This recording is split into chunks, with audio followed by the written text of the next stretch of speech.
Muito bem. Tem gente que já me ouviu falar, do do Net Promoter Score, em muitas mídias, e desde que eu conheci o Net Promoter Score, eu tenho a mesma opinião. É a mentira mais bem contada da história, das métricas, vamos colocar assim. O Net Promoter Score chegou através de um consultor famoso chamado Frederick Reichfeld. Ele já tinha livro escrito na época, era um livro de 2001, tá, impresso pela Harvard Business School, e em dezembro de 2003 ele coloca um artigo científico, né, um artigo, na Harvard Business Review, falando sobre lealdade, falando sobre esse indicador. Ele é consultor da Bain Consultoria, e ele fez uma proposta, a respeito, do que era lealdade e onde estariam aqueles que realmente iriam falar bem de um produto.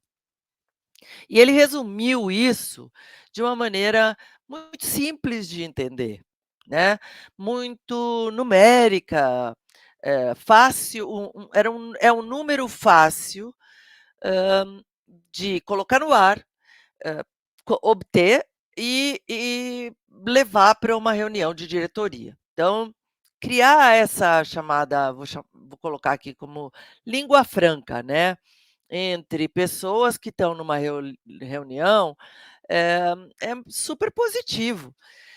O que que eu tenho contra? Eu acho que tem uma coisa ali que é matemática, né, e que por ser matemática, por não estar baseada em dado estatístico e nem nada, fica complicado.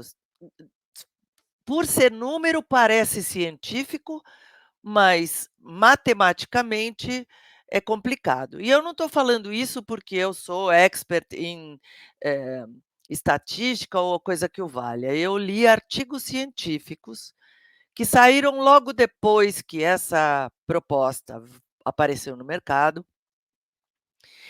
de professores de matemática, estatística, pessoas da área de pesquisa, falando que a metodologia era falha.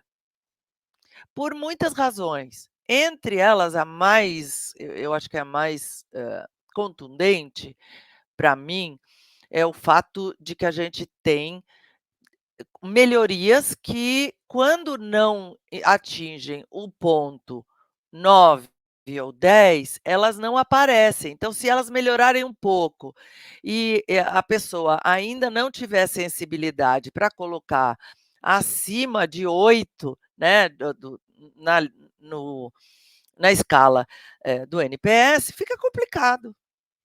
E o resultado disso é que melhorias muito boas não são contabilizadas como melhoria, eh, nessa análise.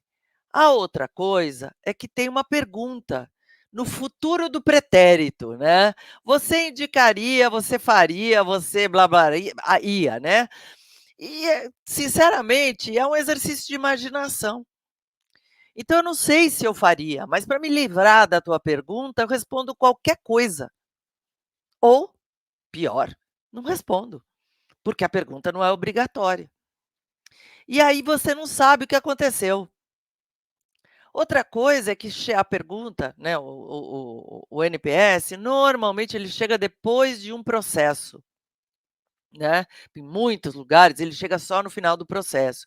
Então, se eu fui muito impactado lá no início por uma coisa muito ruim e no final até foi fluido, mas no começo foi muito ruim, se eu tiver ainda emocionado pelo muito ruim, eu vou falar como se tudo tivesse sido ruim.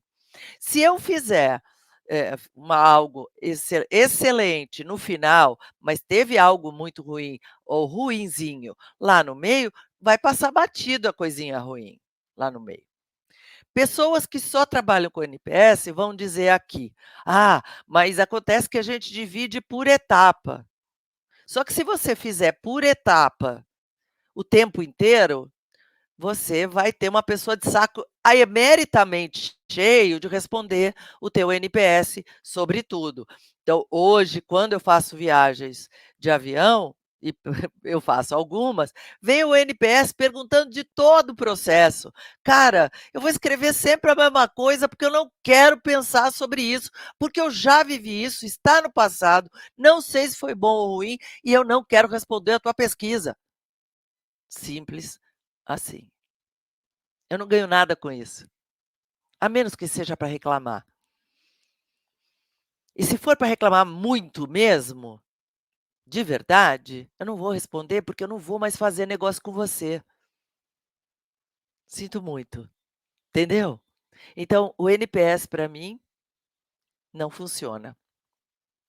Ele não é legítimo matemagicamente ou matematicamente, ele não é legítimo na no momento, ele não é legítimo em um monte de situações.